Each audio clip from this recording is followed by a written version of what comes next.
सभी को मेरा नमस्कार। मैं सुमन शर्मा सबका स्वागत करती हूँ। संजीव का फास उपन्यास का सारांश लेकर यहाँ आपके साथ उसकी समीक्षा और उनका जीवन परिचय। सबसे पहले जीवन परिचय की बात कर लेते हैं। 6 जुलाई 1947 को उनका जन्म हुआ है। संजीव आदि हिंदी साहित्य में जनवादी काव्यधारा के कथाकारों में से वो महत्वपूर्ण हैं। उत्तर प्रदेश के सुल्तानपुर जिले के बांगर कला गांव में उनका जन्म हुआ है। उनका बचपन का नाम जो है राम संजीवन प्रसाद था। संजीव नाम जो है प्रख्यात साहित्यकार कमलेश्वर ने उनको दिया है। उनकी माता का नाम जयराजी देवी और पिता का नाम रामशरण प्रसाद है। माता निरक्षर थी। पिता कहने भर के साक्षर थे। इनका जो परिवार था मजदूरी तबके का था, दमित और शोषित था।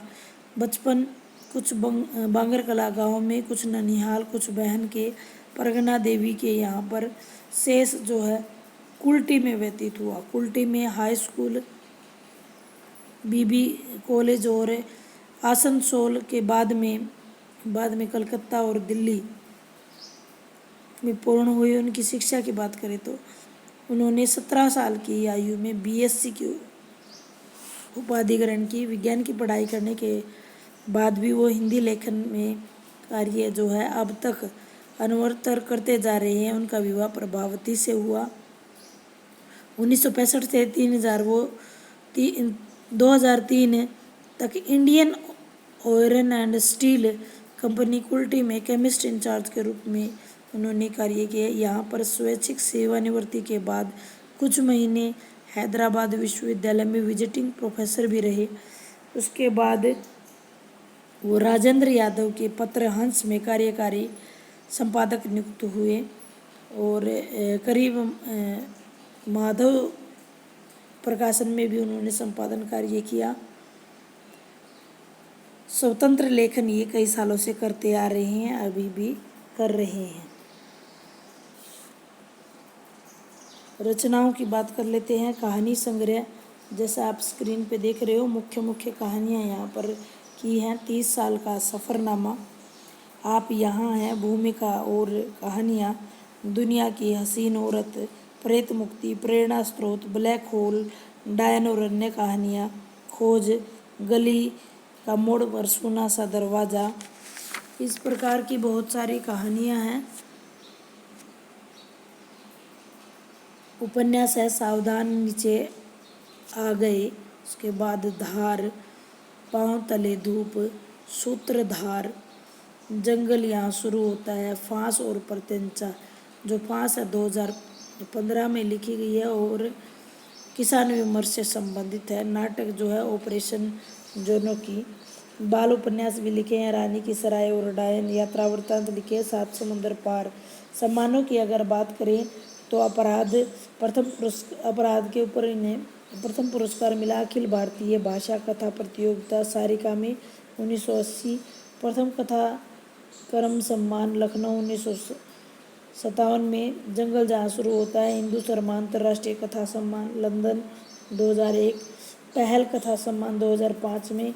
सुधा कथा सम्मान 2008 में।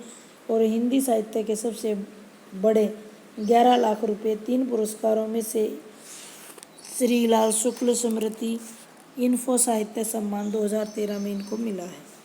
साहित्यिक विशेषताओं की बात करें तो जनवादी कथा आंदोलन के महत्वपूर्ण विकसित पीढ़ी के प्रमुख हस्ताक्षर ये कहे जा सकते हैं और इन्होंने बहुत सारे विषयों पर कार्य किया है। सबसे पहले संजीव की कहानियों का फलक बहुत ही व्यापक है। प्रेमचंद और यशपाल को छोड़कर इतने बड़े कथा फलक पर शायद ही किसी अन्य हिंदी लेखक ने कार्य किया होगा। भाषा शैली इनकी सहज और महत्वपूर्ण है। इनकी भाषा में शोषित, दलित, पीड़ित, किसान, मजदूर वर्ग की पीड़ा की अभिव्यक्ति दिखाई देती है। शब्द चयन सर्वथा उचित होता है। प्रसाद गुण का प्रयोग किया है। आवश्यकता पड़ने पर इन्होंने अभिधा, लक्षण और व्यंजना तीनों शब्द शक्तियों का सहारा लिया है और अपनी बात को कहने में ये बहुत ही प्रबल शैली इनकी सिद्ध हुई है। इन्हें चाहे भावात्मक शैली का प्रयोग करना पड़े या आत्मकथात्मक, व्यंग्यात्मक, प्रतीकात्मक, संवेदनात्मक सभी शैलियों का ये प्रयोग करते हैं। एक उदाहरण देख लीजिए, जैसे फांस में है, बनगांव के पूर्व देखो तो जंगल शुरू होने लगता है, पश्चिम में देखो तो पठार। कभी तो पूर्व में पानी पड़ जाता है, पश्चिम में नहीं। सो बारिश से बचने के लिए बकरियां, गाय, भैंस, बैल, भैंसें, लोग बाग पश्चिम आ खड़े होते हैं। वैसे बारिश का क्या है, बरसाती तो बरसाती है, नहीं बरसती तो नहीं बरसती। इस प्रकार की उनकी बात है। अब फास उपन्यास की समीक्षा की बात कर लेते हैं। फास जो उपन्यास है वो इन्होंने आज तक 11 उपन्यास लिखे हैं, जिसमें से 10वां उपन्यास है, 2015 में वाणी प्रकाशन से प्रकाशित हुआ।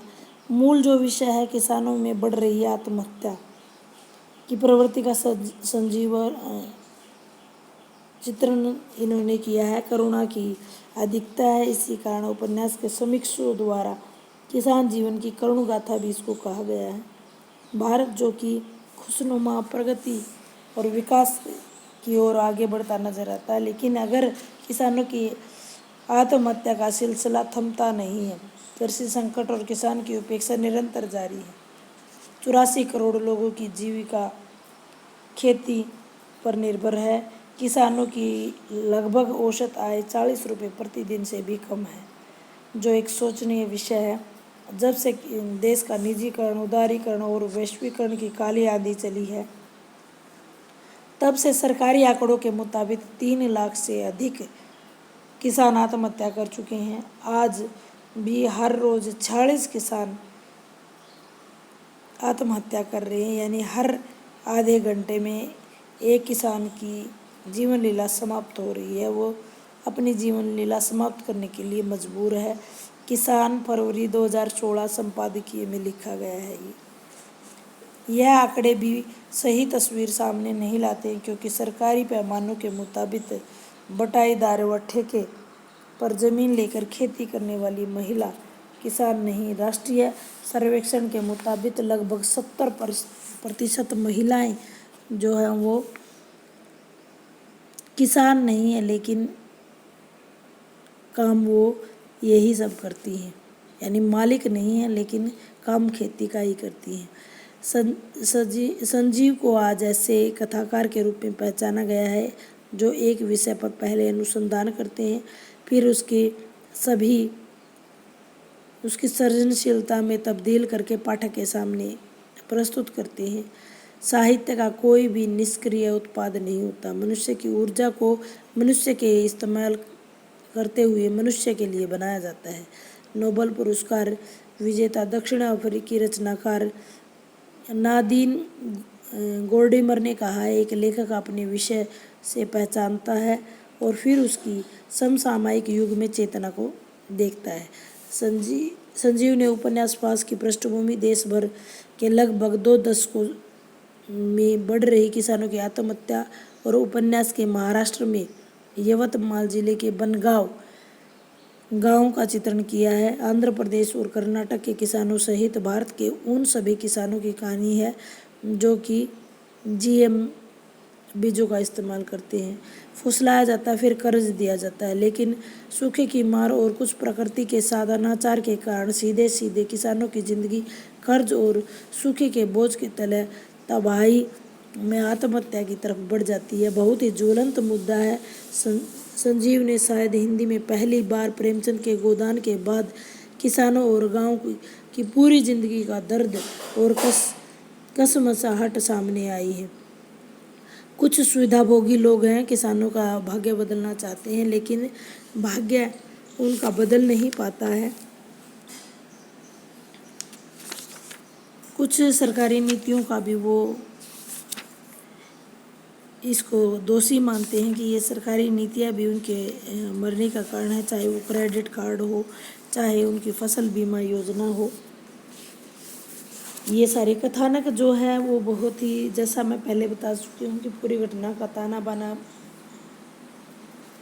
इसमें बुनते हैं, यह उपन्यास महाराष्ट्र के यवतमाल जिले के बनगांव का चित्रण करता है और इसमें कर्ज लेना, सूखे की मार और प्रकृति के साथ साथ अनाचार के कारण सीधे साधे किसानों की जिंदगी को कर्ज और सूखे के बोझ के तले इस तबाही में आत्महत्या की तरफ बढ़ा देते हैं। बहुत ही ज्वलंत मुद्दा उन्होंने उठाया है। कथानक की दृष्टि से एक सफल उपन्यास हम कह सकते हैं। पात्र और चरित्र चित्रण। कथानक यदि किसी उपन्यास की नींव होता है तो पात्र उसकी दीवारें और स्तंभ होते हैं। पूरी कहानी उसी के ऊपर टिकी होती है। संजीव के इस में अनेक पात्रों की सृष्टि की गई है। प्रमुख पात्रों में शिव शंकर यानी शंभू, शकुंतला यानी शुकन, कलावती छोटी बेटी उसकी और सरस्वती बड़ी, सुनील काका, विजेंद्र, अशोक, शोभा, नाना, मोहन, साधुताई, पाटिल काका, जाधव इत्यादि पात्रों का वर्णन किया गया है। इसके अलावा कुछ पात्रों का वर्णन और उल्लेख किया गया है। पात्रों का चरित्र चित्रण अपने मुख्य मुद्दे को सामने रखते हुए किया गया है। विजेंद्र नाम का पात्र स्वयं लेखक के विचारों का प्रतिनिधित्व कर रहा है। शिवशंकर एक ऐसा किसान है जो आर्थिक हालातों के चलते आत्महत्या कर लेता है। सुनील गांव में एक समाज सुधारक के रूप में जाना जाता है, जो किसानों की आत्महत्या न करने की प्रेरणा देते हुए स्वयं ही आत्महत्या कर लेता है। सुकुन मुंह फट और अपनी बात को ठान कर पूर्ण करने वाली साहसी महिला और एक माँ के रूप में चित्रित की गई है। छोटी शरारती लड़की और साहसी युवती के रूप में भी चित्रित किया गया है, जो अशोक से प्रेम करती है, परंतु उसका विवाह अशोक से नहीं हो पाता है। उसकी कर्मठता प्रसिद्ध है। सरस्वती शांत युवती के रूप में कार्य करती है। मोहन वाघमारे, नाना किसानों की आवाज़ उठाने के चरित्रों के रूप में प्रस्तुत किए गए हैं। सिंधुताई बेसहारा को सहारा देने वाली महिला के रूप में चित्रित की गई है।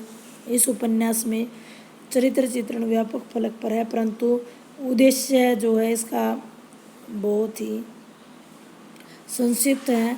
पात्र और चरित्र चित्रण की दृष्टि से एक सफल उपन्यास कहा जा सकता है। संवाद जो है बहुत ही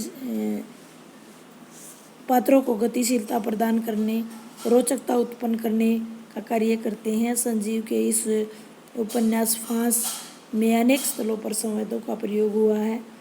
मुख्यतः शिबू और सुकन का, छोटी और बड़ी का, छोटी शिबू और अशोक और छोटी का पारस्परिक संवाद दिखाया गया है। संवाद जो है अत्यंत संक्षिप्त, सरल, रोचक, नाटकीय और उपन्यास को गति प्रदान करने वाले हैं। जैसे एक एग्जाम्पल देख लीजिए, यह मेरे लिए एक दूसरी दुनिया है जिस पर अब तक मेरा ध्यान न गया है, इसलिए जब भी मैं महिला किसान की बात सोचता हूँ तो मेरा सिर श्रद्धा से झुक जाता है, आत्महत्या का कारण से नहीं। देश काल और वातावरण की बात करें तो देश काल वातावरण में किसी भी देश काल वातावरण में उस पात्रों की वेशभूषा, रहन सहन, सांस्कृतिक, सामाजिक, धार्मिक, राजनीतिक परिदृश्यों और परंपराओं का सुंदर चित्रण इसमें किया गया है। जो संजीव है उनका फास विदर्भ क्षेत्र के यवतमाल जिले की पृष्ठभूमि पर लिखा गया है। प्रतिवर्ष यहाँ हजारों किसान जो आत्महत्या करने के लिए मजबूर हो जाते हैं। उपन्यासकार ने इस उपन्यास में वहाँ के वातावरण को और भी ज़्यादा सजीव बना दिया है। काफ़ी शोध करने के बाद ही जो लेखक है वो इसको लेकर के आए हैं। मुख्य कथा में स्थान दिया है और भौगोलिक वातावरण का भी बहुत अच्छा वर्णन उन्होंने किया है। भाषा शैली की बात करें तो कथानक में भाषा शैली बहुत ही ज़्यादा महत्वपूर्ण होती है। उपन्यास में व्यक्त विचार, उपन्यास मनोरंजन, संदेश कितने महत्वपूर्ण हैं। सरल, सहज और ग्राही भाषा में उन्होंने प्रस्तुत किया है। सहज, सरल, रोचक, भावपूर्ण, पात्रानुकूल, धारा प्रवाह, खड़ी बोली का प्रयोग है और प्रसाद गुण सर्वत्र व्यापक है। उपन्यास की जो शैली है वो वर्णनात्मक है। अंतर संवाद, भावात्मक, प्रतीकात्मक, व्यंग्यात्मक और आत्मकथात्मक शैलियों का भी प्रयोग दिखाई देता है। उद्देश्य की बात कर लेते हैं। उद्देश्य किसी भी रचना में महत्वपूर्ण तत्व होता है। जब भी कोई लेखक किसी विधा में रचना करता है तो उसके पीछे पीछे यश कमाना, धन कमाना या फिर उपदेश देना उद्देश्य होता है। लेखक का पूरा चिंतन, अपना पूरी क्षमता इसमें लगाता है। यह एक उद्देश्यपूर्ण रचना है। विदर्भ और राज्य के अन्य किसानों की आत्महत्या के कारणों, उनकी विवशताओं, उनकी दारुणताओं पर प्रकाश डाला है। उपन्यास में लेखक ने अपने उद्देश्य को बड़े ही तथ्यात्मक, शोधपरक तरीके से प्रस्तुत किया है। अपने इस मूल उद्देश्य को केंद्र में रखकर लेखक ने उपन्यास में कहीं कहीं भी भटकता हुआ नजर नहीं आता है। आलोचकों ने न सिर्फ इस उपन्यास और लेखक की प्रशंसा की है, परंतु उपन्यास में गोदान के कृषक जीवन का दूसरा बड़ा महाकाव्य बताया है। इस मूल उद्देश्य से अनंतर लेखक ने उपन्यास के सारे सरकारी महकमों पर व्याप्त भ्रष्टाचार, नारी शोषण, शराबबंदी, नशाबंदी इत्यादि उद्देश्यों को भी उन्होंने प्रमुखता से प्रस्तुत किया है। उद्देश्य की दृष्टि से भी यह एक सफल